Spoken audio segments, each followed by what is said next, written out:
নমস্কার, আপনারা দেখছেন অভিজিৎ অফিসিয়াল। আমি অভিজিৎ। আপনারা জানেন যে পশ্চিমবঙ্গে যে এসআইআর চলছিল তার প্রাথমিক খসড়া তালিকার কাজ শেষ হয়ে গেছে। এবার ড্রাফট পাবলিশ হয়ে গেছে, মানে খসড়া তালিকা প্রকাশ হয়েছে। এরপরে হচ্ছে সংশোধন হবে। কেউ যদি অবজেকশন দেয় তার যেমন নাম জোড়া যেতে পারে বা কাটা যেতে পারে, তেমনি আবার কিছু জনকে হিয়ারিংয়ে ডাকা হবে, সেখান থেকে কিছু নাম বাদ যাবে বা কিছু নাম যোগ হবে, ইত্যাদি ইত্যাদি। তো এটাই হচ্ছে ঘটনা। কিন্তু যখন আমাদের রাজ্যে এসআই শুরু হওয়ার কথা চলছিল, বিহারে চলছিল, তো সেই মুহূর্তে আমাদের রাজ্যে বিরোধী দলনেতা শুভেন্দুবাবু একটা কথা মোটামুটি একবার বলছিলেন যে এ রাজ্যে এসআইআর হলে 1,25,00,000 অনুপ্রবেশকারী বাংলাদেশি এবং রোহিঙ্গার নাম বাদ যাবে। তো এখন যেটা খসড়া তালিকা প্রকাশ হয়েছে, তো সেখানে কিন্তু কতজন রোহিঙ্গা বা কতজন অনুপ্রবেশকারী বাংলাদেশি পাওয়া গেছে তার তালিকা কিন্তু নির্বাচন কমিশন দেয়নি। বা আমি দেখছিলাম নির্বাচন, যিনি রাজ্যের মুখ্য নির্বাচনী আধিকারিক রয়েছেন মনোজ আগরওয়াল, তো উনাকেও একজন সাংবাদিক এটা প্রশ্ন করেছিলেন, কিন্তু উনিও ঠিক সেই মতো উত্তর দেননি। এর আগে আপনারা দেখেছেন যে বিজেপি নেতারা যখন বিহারে এসআইআর হচ্ছিল, বিশেষ করে কেন্দ্রীয় স্বরাষ্ট্রমন্ত্রী থেকে শুরু করে ছোট বড় মাঝারি প্রায় সব বিজেপি নেতা একটাই কথা বলছিলেন যে ভারতবর্ষে ঘুষপেটিয়া ঘুষপেটিয়া, মানে অনুপ্রবেশকারী ঢুকে ভর্তি হয়ে গেছে। বিহারে মাত্র 390 জন অনুপ্রবেশকারী পাওয়া গেছে, তার মধ্যে সম্ভবত 4 জন রোহিঙ্গা আর 76 জন মুসলিম কমিউনিটি, মানে অন্যান্য দেশ থেকে এসছেন। তো সেই অনুপ্রবেশকারী যারা অন্য দেশ থেকে এসছেন তারা যে মানে অনুপ্রবেশকারী, এটা নিয়ে কোনো সন্দেহ নেই। তারা হতে পারে কেউ এখানে বিয়ে করে থেকে গেছে, নাগরিকত্ব পায়নি, ইত্যাদি নানা কারণে। আর বাকি সবাই কিন্তু ম্যাক্সিমাম জনই হিন্দু এবং তারা কিন্তু নেপালি নাগরিক। তো এই হচ্ছে ঘটনা। সেই জন্য বিহারে যখন এসআইআর হয়েছিল তারপরে কিন্তু এই ঘুষপেটিয়া বা অনুপ্রবেশকারী নিয়ে বিজেপি নেতাদের মুখে আর কোনো কথা শোনা যায়নি। এমনকি একটা সাংবাদিক, মানে ইন্টারভিউতে একজন সাংবাদিক অমিত শাহজিকেও এটা জিজ্ঞেস করেছিলেন যে বিহারে কতজন ঘুষপেটিয়া পাওয়া গেছে। তো অমিত শাহজি তখন যথারীতি বলেছেন বাদ দিল এইসব কথা। তো বিজেপির একটা ন্যারেটিভ পশ্চিমবঙ্গে আপনারা দেখেছেন, অনুপ্রবেশকারী অনুপ্রবেশকারী, বিশেষ করে শুভেন্দুবাবু খোল কীর্তন বাজাচ্ছিলেন আর তার সঙ্গে সঙ্গে তাল দিচ্ছিলেন সুকান্তবাবু থেকে শুরু করে শ্রমিকবাবুরা, যে এখানে প্রচুর অনুপ্রবেশকারী এবং রোহিঙ্গা ঢুকে গেছে, তারাই ভোটার লিস্টের নাম রয়েছে এবং তারাই তৃণমূলকে ভোট দেয়। তো এখন যখন খসড়া তালিকা প্রকাশ হয়েছে তাতে কিন্তু কতজন রোহিঙ্গা এবং অনুপ্রবেশকারী বাংলাদেশি পাওয়া গেছে সেটা কিন্তু নির্বাচন কমিশন জানাতে পারছে না। তো আমার মনে হয় নির্বাচন কমিশনের উচিত শুভেন্দুবাবুকে ডেকে জিজ্ঞেস করা যে এক্স্যাক্টলি আপনি 1,25,00,000-এর কথা বলছিলেন, 2 কোটিও বলেননি, 1 কোটিও বলেননি, 50 লাখের কথাও বলেননি। তো সেই 1,25,00,000 রোহিঙ্গা কোথায় গেল বা বা অনুপ্রবেশকারী বাংলাদেশিরা কোথায় গেল? তাদের খোঁজটা নিশ্চয় শুভেন্দুবাবু জানেন হয়তো, যে তারা কোথায় আছেন, কিভাবে ভোটার লিস্টে নাম তুলেছেন। আমার মনে হয় নির্বাচন কমিশনের উচিত ছিল শুভেন্দুবাবুকে ডেকে জিজ্ঞেস করা যে ওদের কোথায় আছে বলুন, তাহলে অ্যারেস্ট করানো যাবে বা ওদেরকে ডিপোর্ট করানো যাবে। কারণ ওরা যদি 1,25,00,000 অনুপ্রবেশকারী বাংলাদেশি, মুসলিম এবং রোহিঙ্গা যদি আমাদের দেশে বা আমাদের রাজ্যে থেকে যায় ভোটার লিস্টে, তো দেশের নিরাপত্তার জন্য ওটা বিপজ্জনক। তো নির্বাচন কমিশনের আমার মনে হয় এটা শুভেন্দুবাবুকে ডেকে জিজ্ঞেস করা উচিত।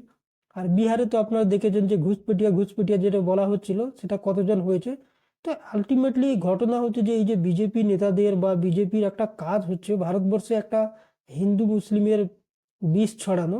তো পশ্চিমবঙ্গে সেটা অনেক দিন থেকে তারা চেষ্টা করছে, কিন্তু এখানে সেটা পাচ্ছে না। তো তার জন্য এই ঘুষপেটিয়া বা এই অনুপ্রবেশকারী এই ধরনের কথাবার্তা বারবার যদি বলা হয়, এবং একটা যদি বলা হয় 1,25,00,000 অনুপ্রবেশকারী মুসলিম, বাংলাদেশি এবং রোহিঙ্গা পশ্চিমবঙ্গের ভোটার লিস্টে রয়েছে, তাহলে হিন্দুদের মনে এটাই ধারণা হবে যে এখানে মনে হয় প্রচুর অনুপ্রবেশকারী রয়েছে, এবং এটাই প্রচার বিজেপি করবে যে এই অনুপ্রবেশকারীরা বাঙালি গরিব আজকে কেন রয়েছে, তাদের সব হক এরাই ছিনিয়ে নিচ্ছে, তাদের রেশন এরা খেয়ে নিচ্ছে, তাদের কাজ এরা নিয়ে নিচ্ছে, তাদের সুযোগ সুবিধা বাংলার সম্পদ এরা দখল করে নিচ্ছে। এই যে একটা হিন্দু মুসলিম বিষ ছড়ানো, এটাই হচ্ছে টার্গেট।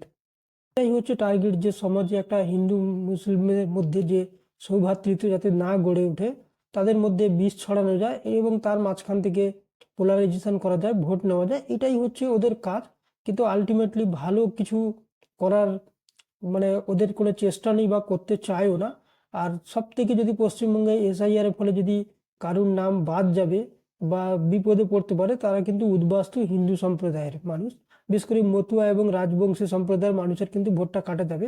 যারা শোনা যাচ্ছে প্রায় 30 লাখ মতো মানুষকে ডাকা হতে পারে হিয়ারিং এর জন্য, যাদের 2002 সালের এসআইআর সঙ্গে কোনো রিলেটিভ বা রিলেশন ম্যাচ করছে না। এবং এটা বোঝা যাচ্ছে যে এর সিংহভাগ নাম কিন্তু হিন্দু মতুয়া সম্প্রদায়ের মধ্যে এবং রাজবংশী সম্প্রদায়ের মানুষের হতে চলেছে। আর একটা জিনিস যেটা জানা যাচ্ছে যে যেসব বলা হচ্ছিল যে মুসলিমরা এখানে সব বাংলায় ঢুকে গেছে, মুসলিমরা সব দখল করে রয়েছে, তা কিন্তু নয়। যেসব মুসলিম অধ্যুষিত অ্যাসেম্বলি বা জেলাগুলো রয়েছে সেখানে কিন্তু এই যে ডাক যেটা বললাম 30 লাখ মতো মানুষের ডাক হতে পারে, তো সেই সংখ্যাটা কিন্তু সেই সব জেলাগুলো বা সেই সব বিধানসভাতে অত্যন্ত কম। তার মানে হচ্ছে তার মানে হচ্ছে ওই যে মুসলিম অধ্যুষিত এলাকাগুলোর যারা মানুষ রয়েছেন ওদের হয় 2002 সালে এসআইআরে নাম বা ওদের রিলেটিভদের নাম পাওয়া গেছে, ফলে তাদের কোনো চিন্তা নেই, বা তারা প্রপার ডকুমেন্টস দেখাতে পেরেছে, ফলে তাদের হিয়ারিংয়ে ডাকার কোনো প্রশ্ন ওঠে না।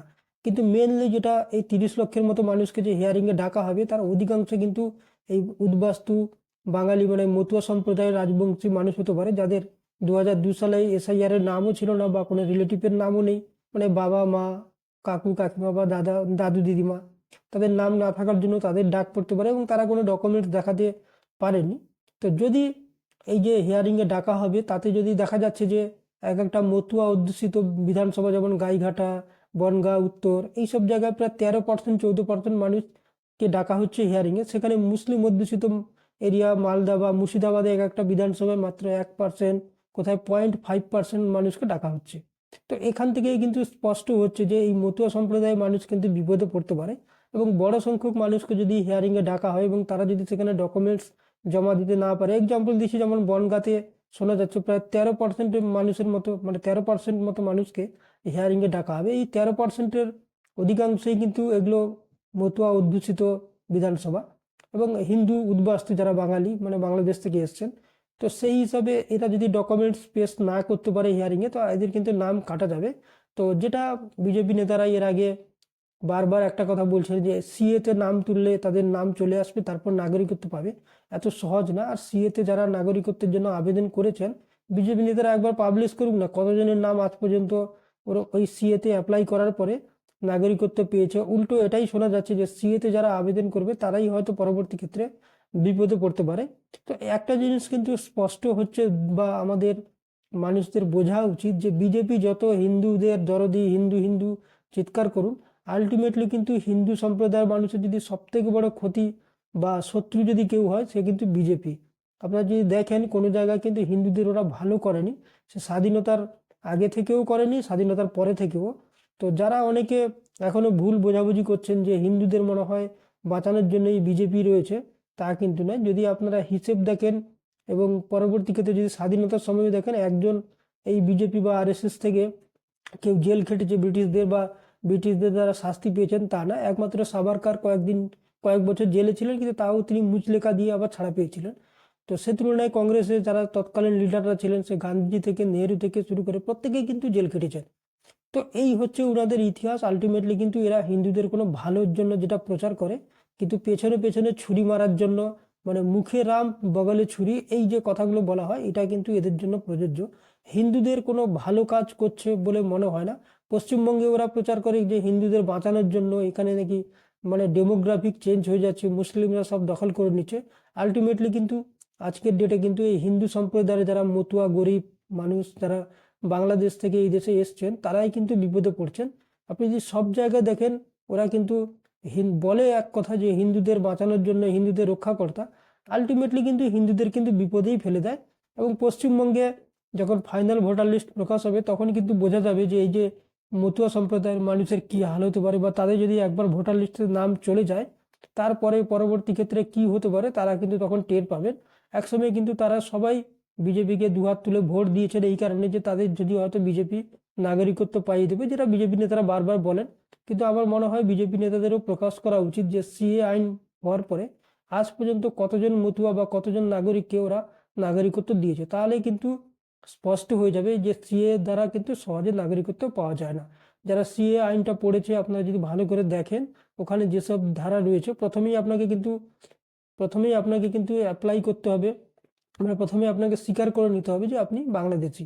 তো তারপরে যে যে ট্রাবল আসবে সেটা কিন্তু তারা বুঝতে পারবে, এবং যারা যারা সিএতে আবেদন করেছেন ভবিষ্যতে কিন্তু আপনারা দেখুন তাদেরও কিন্তু কপালে খুব দুঃখ আছে। তো দেখা যাক বিজেপির 1,25,00,000 যে রোহিঙ্গা এবং অনুপ্রবেশকারী বাংলাদেশি মুসলিম, তো এখনো পর্যন্ত ইলেকশন কমিশন তো পাননি। শুভেন্দুবাবু বা বিজেপির অন্যান্য নেতারা যদি পান তাহলে নিশ্চয়ই জানাবেন, তার জন্য আমাদের অপেক্ষা রইল। আজকে এই পর্যন্ত। আপনারা ভালো থাকবেন, সুস্থ থাকবেন। ধন্যবাদ।